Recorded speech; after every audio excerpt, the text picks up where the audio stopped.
who are new residents. So I know we have at least one new resident here that we will welcome. Donna Elliott is here joining us from Building A within the last couple of days. And I shanghaied her and said, you must come to all residents meeting. So please stand up so that we can welcome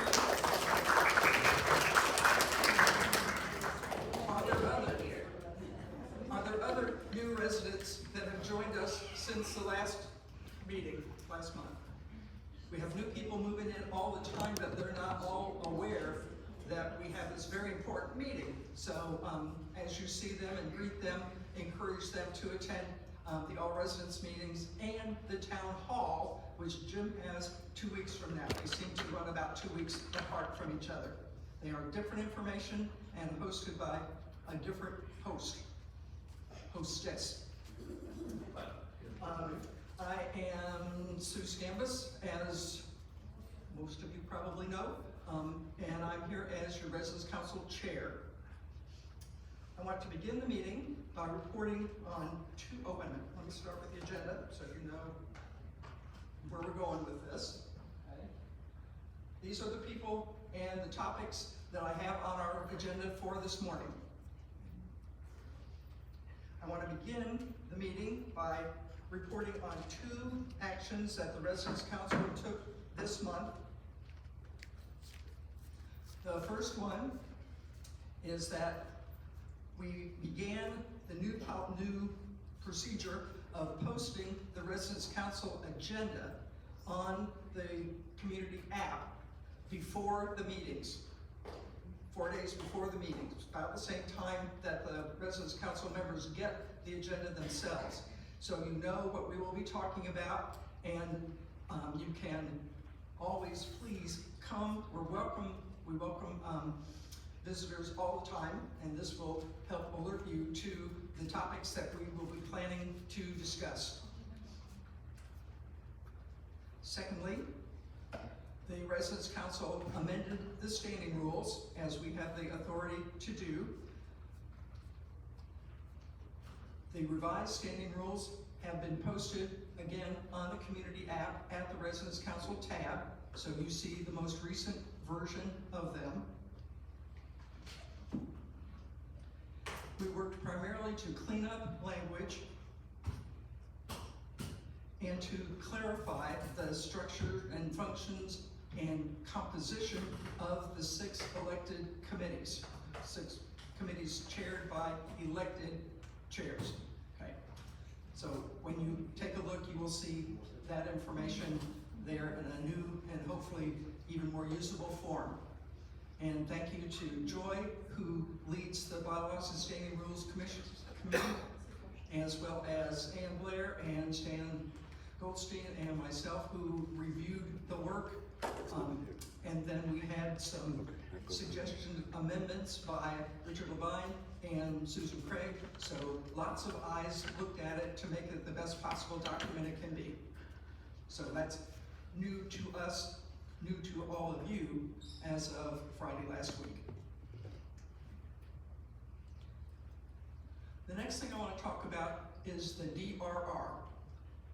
Sounds a little bit like the DMV, doesn't it? The motor vehicles, and I've written some notes because I want to be sure I tell it to you right.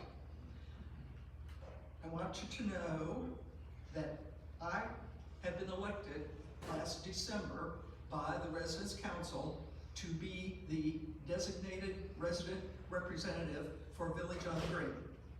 Okay, what is this? This isn't working at all, right? It is. A little bit, okay. So, this DRR is a resident elected by the Residence Council, and this person represents the point of view of the residents to the governing body of our provider at meetings where the topic of the annual budget and any fee or service changes will be occurring. The role of the DRR is specified in Florida Statute 651, and it provides a seat at the table for the residents when financial decisions are being made.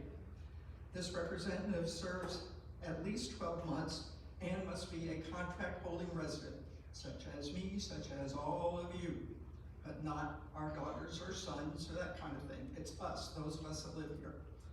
Okay. To date, my job has been mostly listening and observing the issues that impact the residents, but the next phase is going to start this afternoon, which is why I wanted to bring this information up today and not wait another month before I talk in greater detail about the DRR. How about my own chair?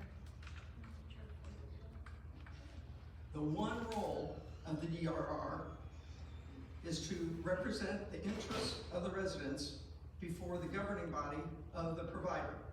That's the board meeting of LifeSpace Board, when or where the annual budget and proposed changes or increases in resident fees are on the agenda.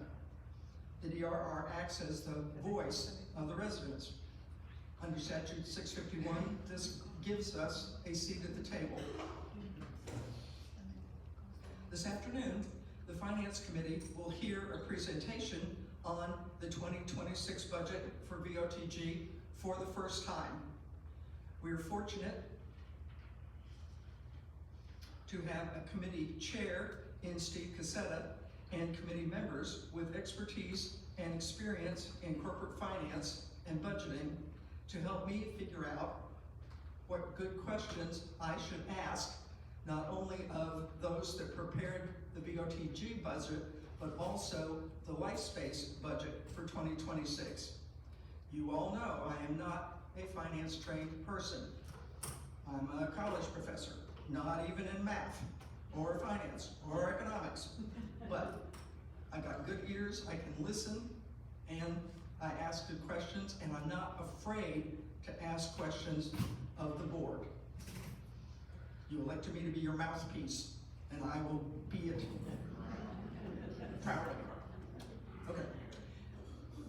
It's our job as a finance committee to identify ways that the residents will be affected by any changes in the budget or the new budget, and to express any concerns. I don't know if this will be the only budget meeting. I don't know if there will be any chance for modification of the budget in light of any concerns that we might express, but nothing changes unless the issue is brought to light. So that's our job as a finance committee, to educate me how to do it, and then for me to do it. The final VOTG budget will be submitted to LifeSpace, which is the nonprofit organization that owns VOTG. We know that, right? Okay. Right. It also owns 15 other CCRCs across the country, including 3 more in Florida. The 4 Florida properties are all subject to Florida Statute 651. The others are not. This is a Florida statute. There may be similar laws in other states, but I don't know what they are. I'm only focused on us and on Florida. So for sure, there will be 4 DRRs at the board meeting where the budget is set. I don't know who they are, but I will meet them and set up a network for sure. Okay. The LifeSpace board meeting at which the budget and any increase in fees are discussed and approved will happen on November 18th this year in Dallas. So I get to go to Dallas. If there are air traffic controllers to safely get me there. Oh, I want to take a cruise ship. That would be a safe way to get there. Okay. The annual percentage increase in the monthly service fee will be set at that point in time, and by Florida Statute 651, we will be notified that as a community in a meeting like this, 2 months, 60 days before it's actually implemented. So in the past couple of years, which are all the history I have, we are told the increase on about the 1st of December, and it applies to your bills beginning the 1st of February. My job is to represent you and the residents' points of view in discussion about the budget and the increase. Florida Statute 651 gives parameters for setting this, and I will advocate to be sure that they adhere to those terms. Any questions? Don't you all wish you were going with me?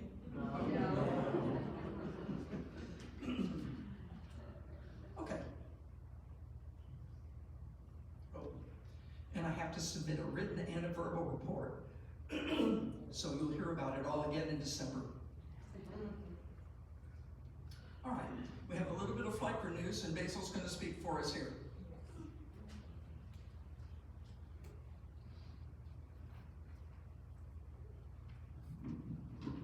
Thank you, Sue. And I want to say that was a wonderful explanation about a DR party. You did a terrific job. Let's give her a hand.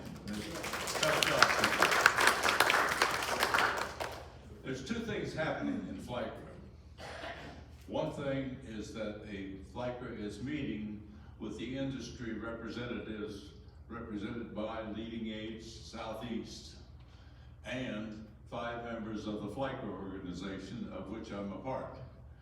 And the objective of this is to come up with a new piece of legislation to be introduced at the next legislature, which starts in January, I think January of 2026.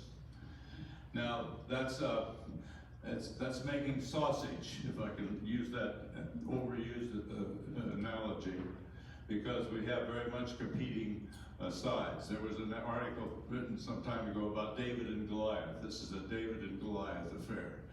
So that's one stream, and that's still ongoing, and it's very active right now. I've attended 3 meetings in the last 2 weeks, and I got one more coming this week. So it's a very active group and not always without conflict. The second aim that we have is here at Village on the Green. Barbara Snyder is the chair now, not chair, I think we could call him something else, but the head of the FLICRA chapter for this, for Village on the Green. And to be quite frank, the Florida chapter has been sort of quiet for a year and a half. We've spent a lot of time on membership, but not a lot of time on education and pursuing and uniting the residents of Village on the Green. We're trying to reactivate that right now. There are 2 things that will probably happen in the near future that I solicit your support for. The first thing is right now we're scheduled to have an event in this very place on October the 26th to bring information. I think it's the 26th or 7th. 7th, okay. October 27th, and what we'll be doing at that particular time is bringing some of the educational modules to you. They take time, it won't be a one-time affair. I hope it turns out to be a series of affairs, but that's the first time. And then after the first of the year, we'll probably even have Mr. Bennett Napier, who is the executive director of the Residents Association, here for a luncheon. So we got some plans for the future. We need to get this thing active. There was a time at Village on the Green when rarely a quarter went by without some kind of presentation from the FLICRA organization. We're trying to revisit that and revitalize it. That's about what I've got going now. You had a flyer. Did everybody get a flyer that we passed out in September? Okay, in the middle of September. Reread that. It's a very good flyer. It's a very good summary put together by one of our members. So read that and be ready to participate, because this whole thing, both these avenues, the work group and the local activity, are aimed at protecting your investment. And everybody in here has got a substantial investment to get here. It guarantees you the life care, the higher levels of care later in life. It also protects your refunds that are due on your contracts if you have a return on capital contract, and also it helps you. It takes care of the liability for the unamortized portion of even traditional contracts. I think they amortize over 48 months, probably that's still correct. And so you have an investment in this. This is your money. We're trying to help protect it. That's all I have. Thank you, Basil. Quick question. Joy? Is this information on the community app? Anything about, does Flickr have a special? No, I don't believe it does.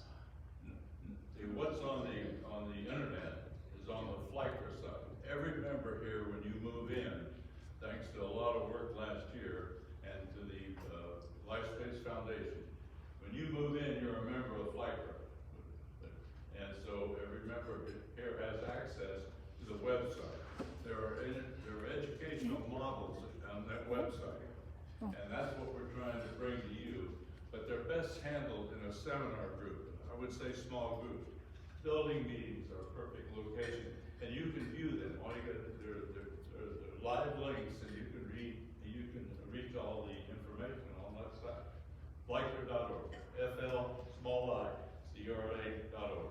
But not on the community. No, they're not.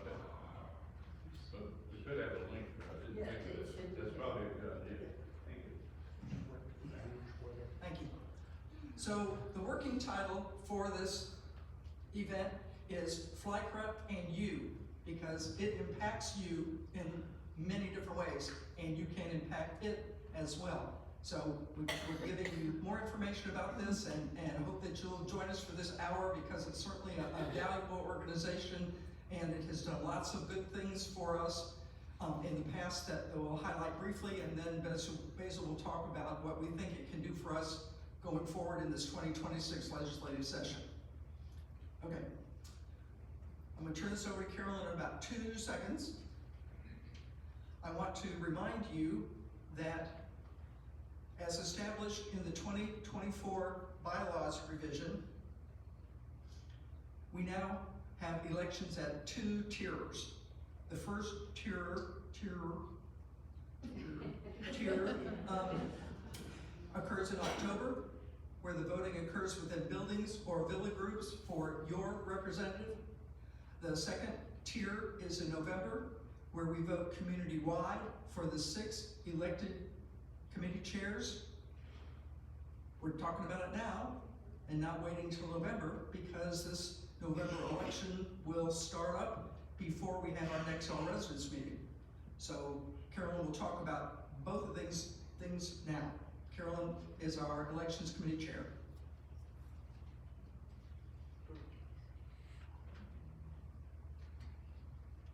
Good morning, can you hear me? Yes. No. No. No. No? Okay. We can take it back.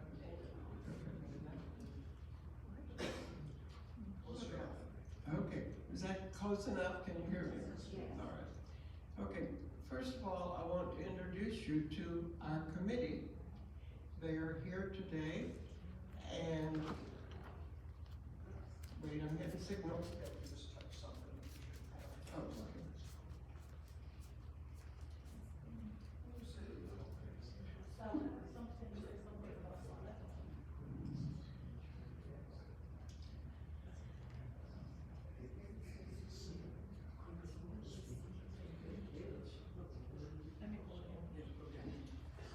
Oh my gosh. Just Okay, read your names. These are the committee members. Okay, and I think we're all here today, maybe not, but we're gonna talk about that. Okay, I'm going to start with myself. I'm for building A. Carol Parker is building B, and she had a meeting, and don't think she's back. Okay. Sarah Parham, would you stand, Sarah? She's for building C. Carol Baird, here is Building D.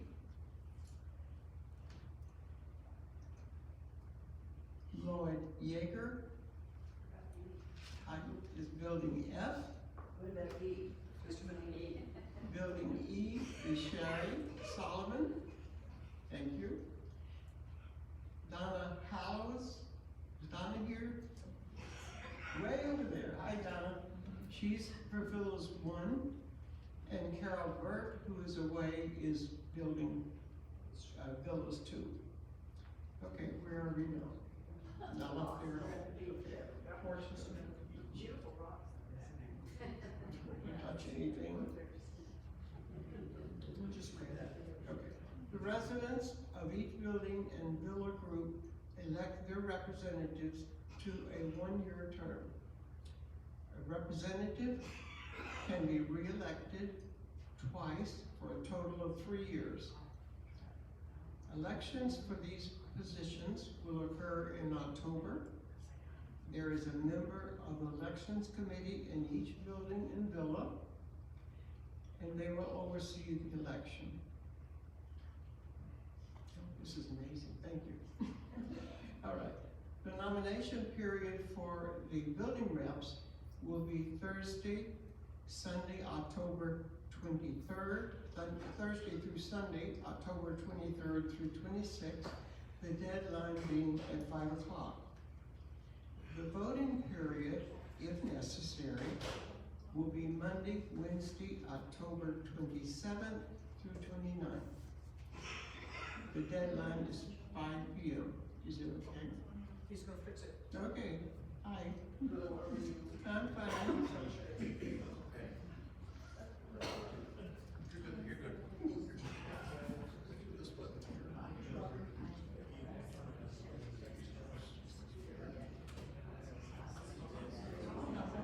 Okay.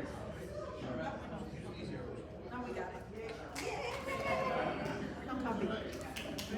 Good. Thank you. Take 5 seconds and absorb this information. Yes. We'll be receiving this in written form and in Green Horizons as well. So lots of places. Yeah, that's a great surprise for us. We are excited that Green Horizons will show you this information. And next issue. Okay. Each resident will receive a nomination form placed on your door. To make a nomination, detach the slip that's at the bottom of the form and fill in the building letter or villa group designation and the name of the nominee. Do not sign your name. Okay, once you've completed the slip in the election bag on the door of the election committee member or the bulletin board by either the elevator or the mailboxes, each rep will decide where they're going to put it for your comfort. Okay. Place your completed slip in the election bag. It'll be a pink bag, maybe decorated, on the door of the election committee member, I'm repeating myself, of your building villa group. No later than Sunday, October 26th at 5 p.m. Nominations can be made for any of the 8 positions. Is this a question? Are you saying that someone from building A could nominate somebody from building F? No, it's the form says you must live in the building.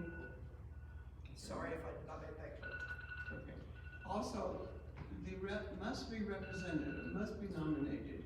So, just because you think no one else is gonna run in your building, there will be an opportunity for everybody. Somebody address that, please. Okay, next. Okay, where are we? This is how to vote. Okay, again, mark your name, mark a ballot for the nominee you select. Place marked ballot in the election bag on the door of the election committee member for your building. It may be at a bag at the bulletin board, by the elevator, or by the mailboxes. They will decide and let each person in that building or building know. If only one Wait, person's something else, voting, wait, gotta read something else. Voting will occur if there is more than one nominee for a position. If there is only one nominee, voting will not occur and that position is elected. The nominee is elected. Okay, each ballot, we've already been over that. Each resident will receive a ballot placed on your door with the name of the nominees. Not signing it. Okay, once that's done, each building or building group will have an election if necessary. And you'll meet in your own groups if that's true. Okay, did you have a call? I saw. No, that's it. Oh, all right. Okay, I hope that's all. You got a question, Richard? Yes, thank you. Clarification, I guess. Before someone's nominated, that nominated person must accept the Thank you. nomination. That should be in our materials, I think it was. The person must be willing to serve. So don't nominate somebody out of the blue saying, I hope they'll serve. You have to verify that. Okay, any other questions? Okay, all right. It's a great time to be electing. We're now gonna move on to electing the chairman, because that's a little different. Okay, all right. I don't think I have that information. I made it up. Oh, you did, okay. Okay, I'm gonna read it for you. We listed those 6 chairs so that you could remember who they are, that these committees are elected chairs. Okay. That would be the culinary chair, the finance chair, the health and wellness chair, the lifestyle chair, plant operations chair, and the sales chair. Those people have not all agreed that they're interested in serving. One person has. Still, yes. So, there's still time for that. Should we read this? Okay.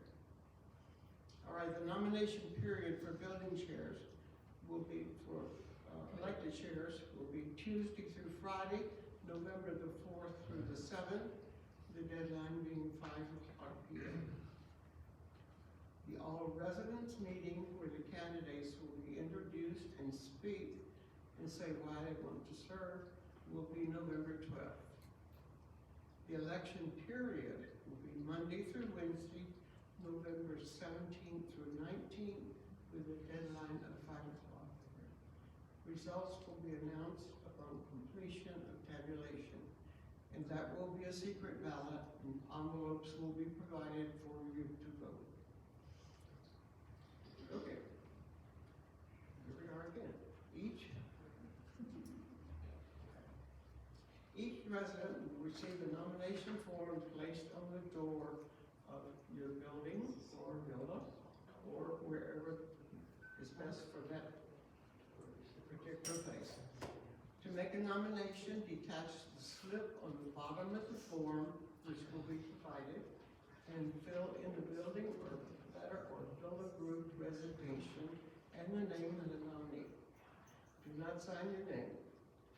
Place your completed slip in the election bag on the door or wherever of your building villa group no later than Friday, November 7th at 5:00.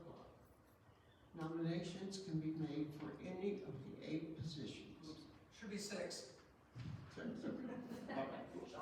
Okay, more? Okay, voting will occur if there is more than one nominee for a position.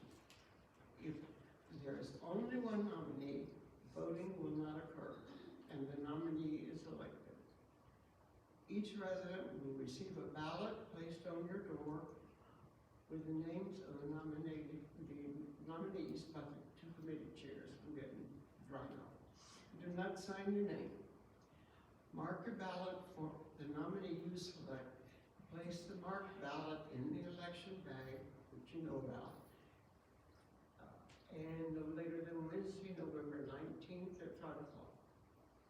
Okay, got it? Questions? Thank you. Okay, thank you, Sue, for your help, and also Diana for her help. They've been great. Okay, thank you.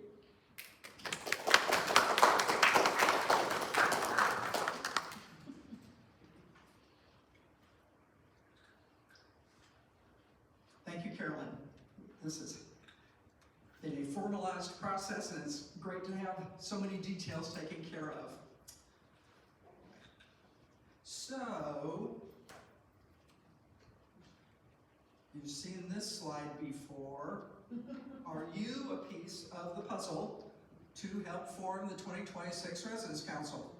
The bylaws changed last fall, opened up a whole bunch of new opportunities for people, for new people, different people, to become a part of the governing body of the Residents Association. And this year we have a chance to add even different pieces to the puzzle going forward. Some of the current committee chairs have indicated a willing to run again, and that's the same for building reps and villa reps, but some have not. All the positions will be voted on, like Carolyn said. Don't fall into the trap of thinking that you came here to retire. We all came here to retire. I only know of 2 people that are still working. And that's a small percent of all of us that live here. So don't think that you can use that as an excuse. And don't think that you haven't been here long enough to be a good representative. That is not true either.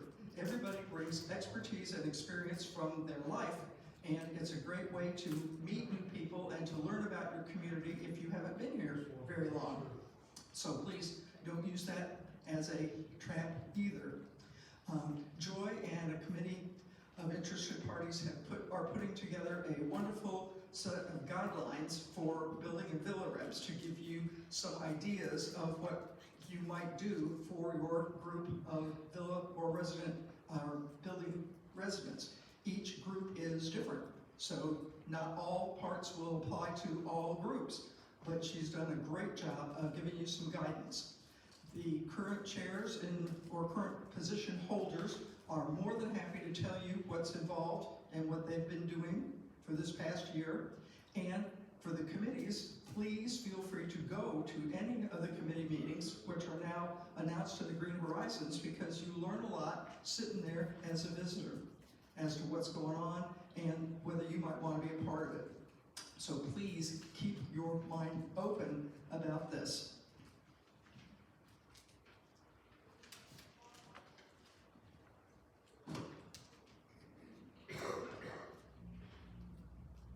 Ready to move on?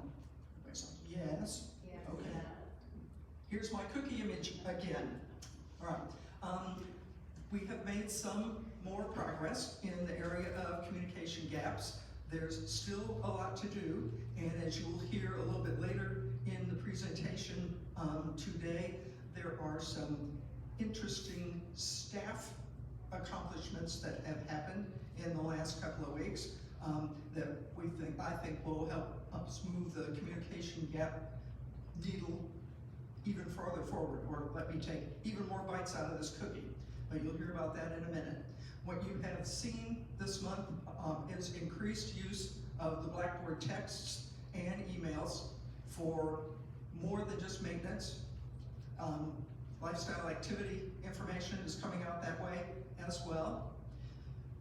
There is increased use of the TV information channel for both posts and the information crawl that goes along the bottom of the screen.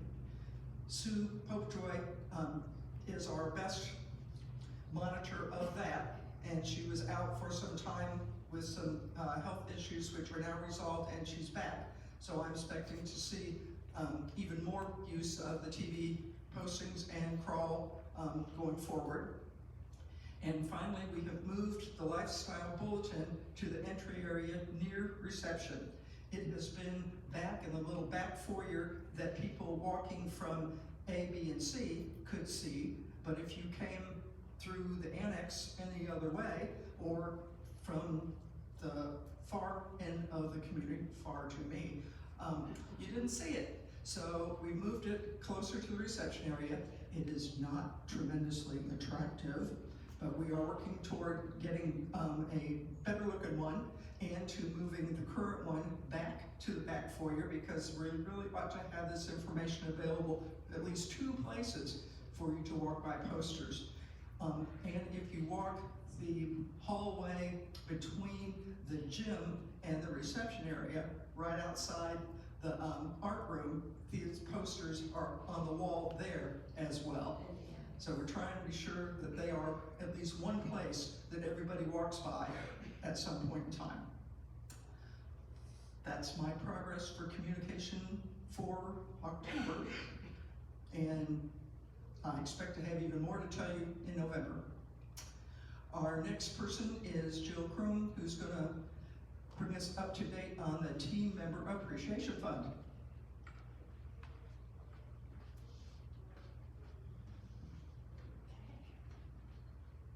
Make sure I don't touch this. Don't touch anything. All right, I'm on the Team Member Appreciation Fund. I'm working also with Jerry Evans, Sherry Maurer, and Arlena Faircloth. And I want to explain a couple things about the Team Appreciation.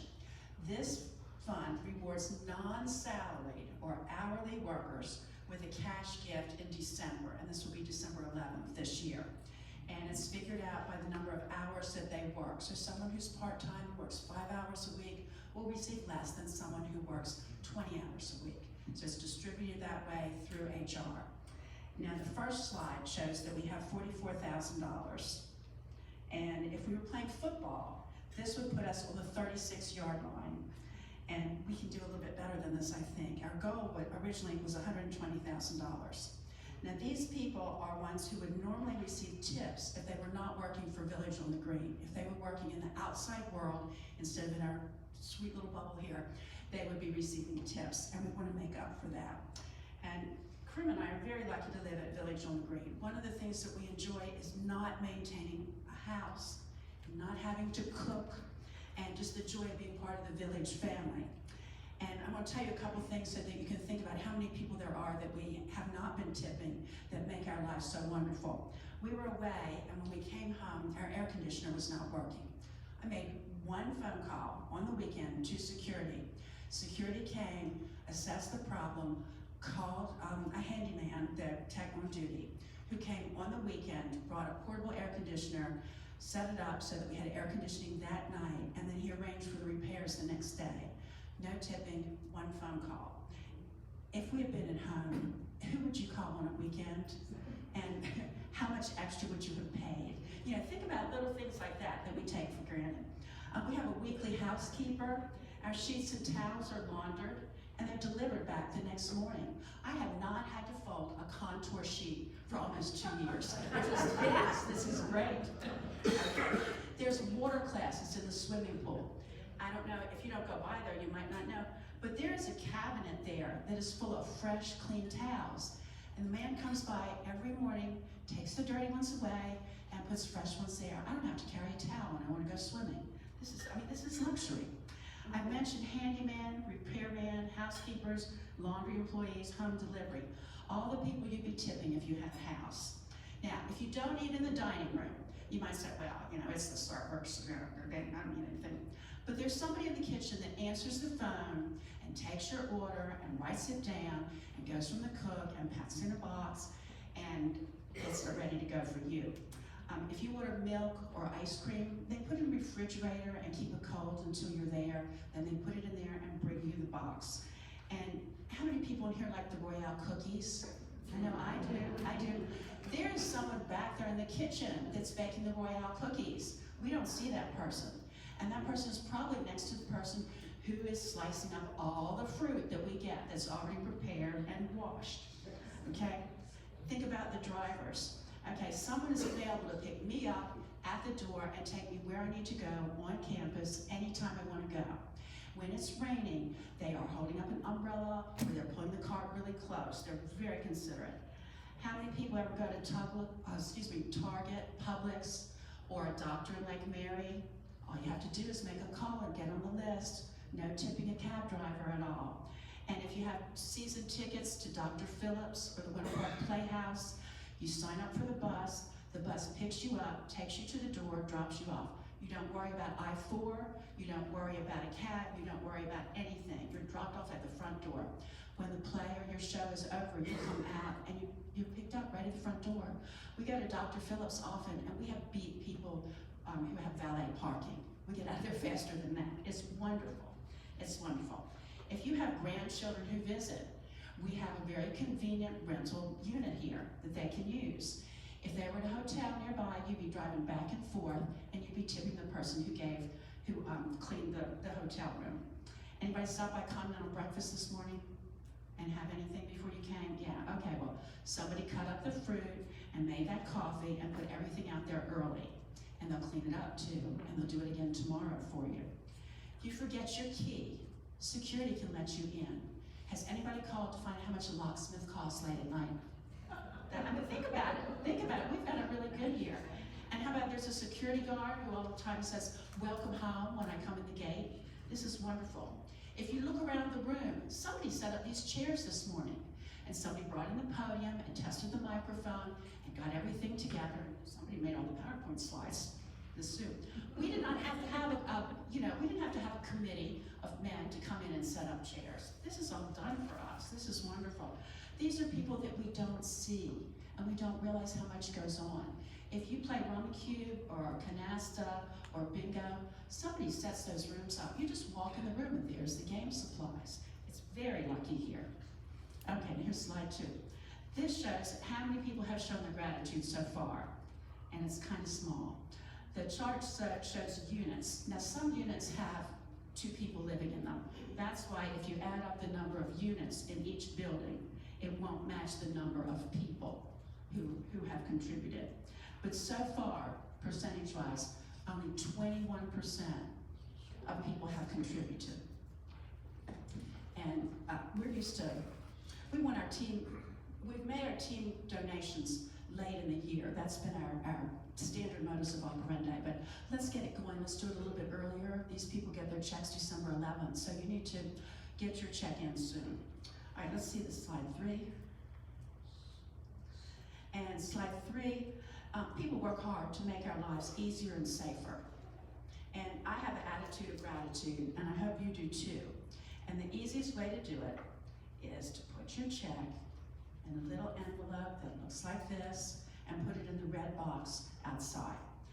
One of the things that was suggested was that the amount would be $700 per person. And if you divide that out, it is, right here. It sounds like a lot, $700, oh my gosh.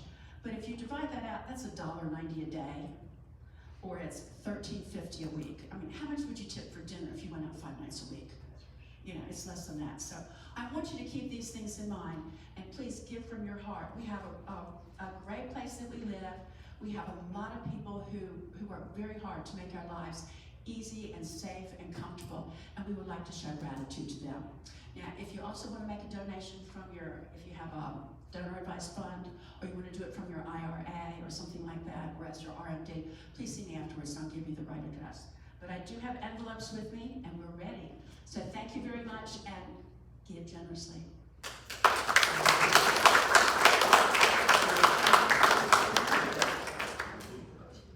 Arlene.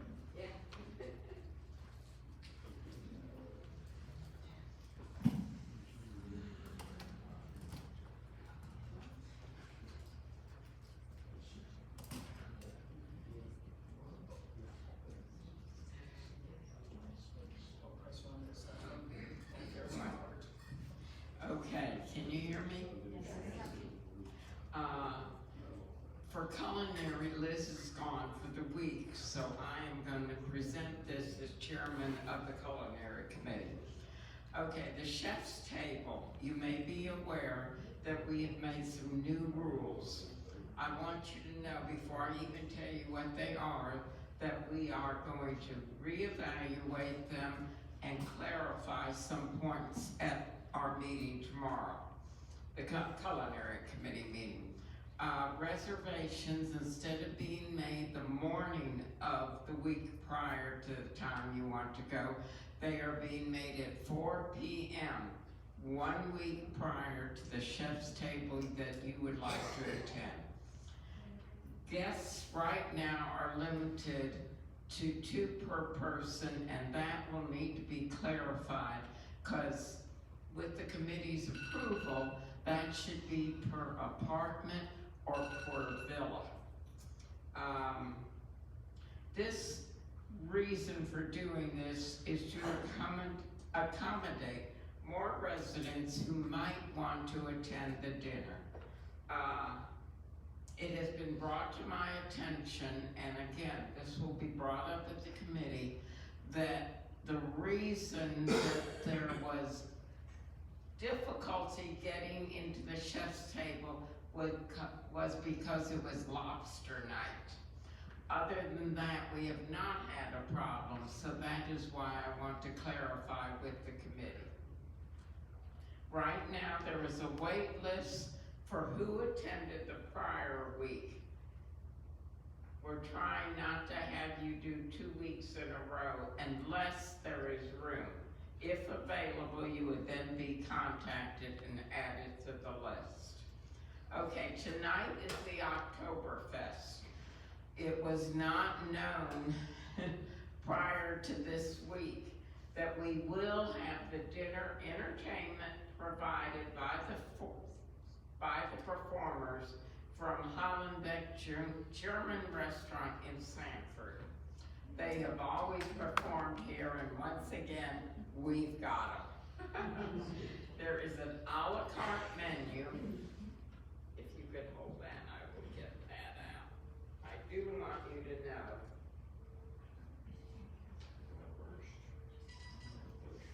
This is for both. What I'm going to read is both for tonight, the Oktoberfest, and for Halloween. There is always available menu. It will be offered in addition to whatever is there for the theme. Meals will be plated and served at the table. Please note that the Heron Club will not be available on this day. Heron Club menu. However, the Heron Club seating will remain open for guests enjoying the theme night. Menu available for lunch, dinner, delivery, and takeout. Halloween. Can't beat that.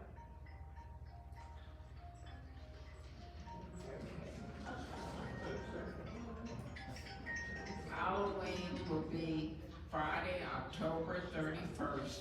Again, an a la carte menu will be available, and the same as what I read just now for tonight. That's it.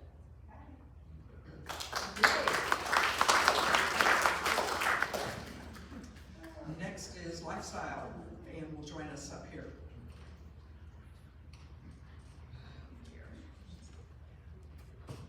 Many things that she is going to tell you are already in Green Horizon, so she's going to give you an overview, but go look and read the information that's sent to us with the details. Thank you. The good news in Lifestyle is that an offer's been made and accepted by a candidate for the Lifestyle Director.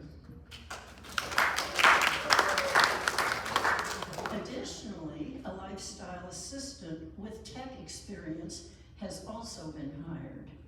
I consider these Jim's prerogatives to announce to you, and so when the onboarding is completed, I'm hoping that it'll be at the town hall at the end of the month, that he'll be telling us this news. But isn't that exciting? It's been a struggle this year. It really has been. As always, please pay attention to the Green Horizons, the TV scroll, the resident app, and everything else to get your information. But Sue has put my information on the screen for you.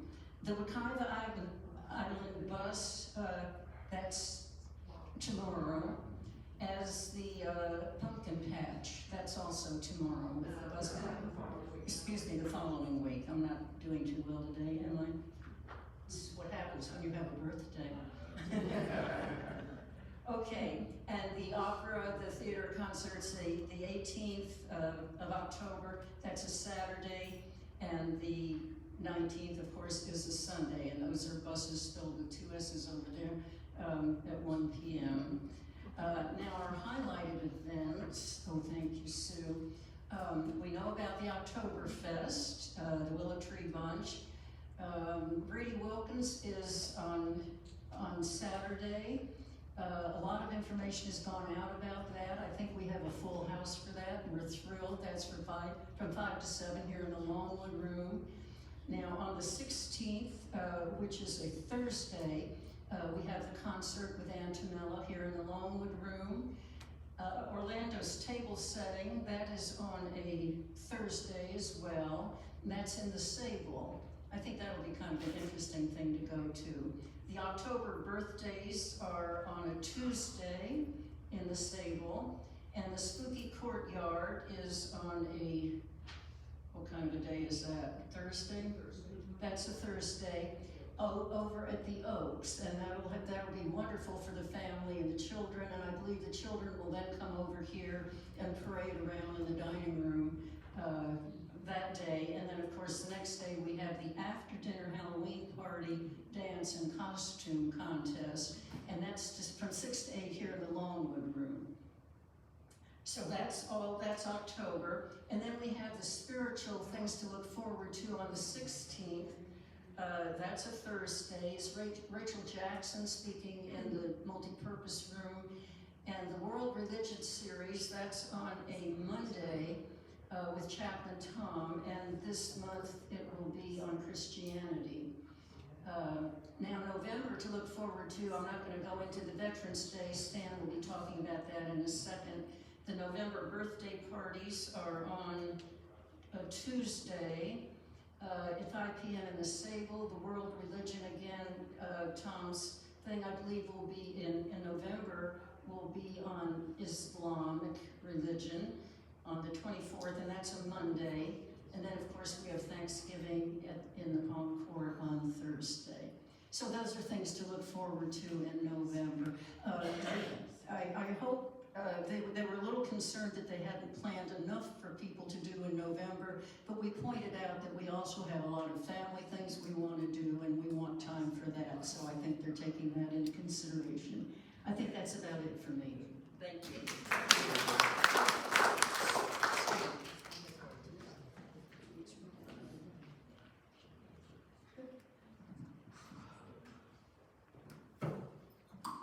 Good morning, thank you for being here. November 11th will be our Veterans Parade. We have signed up Matt Morgan, previous mayor and commissioner from Longwood, who will be the Grand Marshal. We're looking for all the veterans to sign up. There'll be a sign up and just nominate what conflict you were involved in. There will be a luncheon held for the veterans and for the spouses whose veteran is no longer with us, but they will be invited, and it will be hosted by Orlando in the room. We'd like you to sign up whether you wish to walk or wish you require transport, and we will see about getting the golf carts and other things. If you have a picture of yourself in uniform as a hired killer, we would sure like to have it. We will try and post it as we have in the past. If you have a convertible or know of someone who does, please let me know. I did beat up on Jim Leahy, and he's going to have his convertible.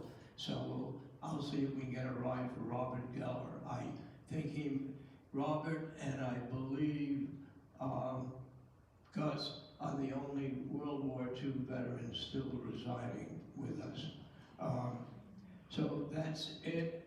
We certainly hope to see you there, and whether you wish to watch the parade march in it, ride in it, but it's an event for all. The route will still be determined. We're having a little issue since we've lost the front of the clubhouse as to where there will be a flag for, if I can get the helicopters to fly over which flag, I don't know. So, and getting great support from Ross Pencer, whose mother, I think, is in the hospital right now and is having some issue. So if you have any questions, please yes, Joy. What time is the parade? The parade will be at 10:30. I'm glad you asked that. And I'd like to see everybody forming 9:45 by the circle. That's by the mailbox up as you come in at the entrance by Barbara Gossett's planted house and the mailbox that we have. Any other questions? Thank you. Thank you, Stan. We've come to the end of our agenda. Are there any questions before I adjourn you? You have 2 minutes. Any questions? Did you learn anything? Okay. We are adjourned.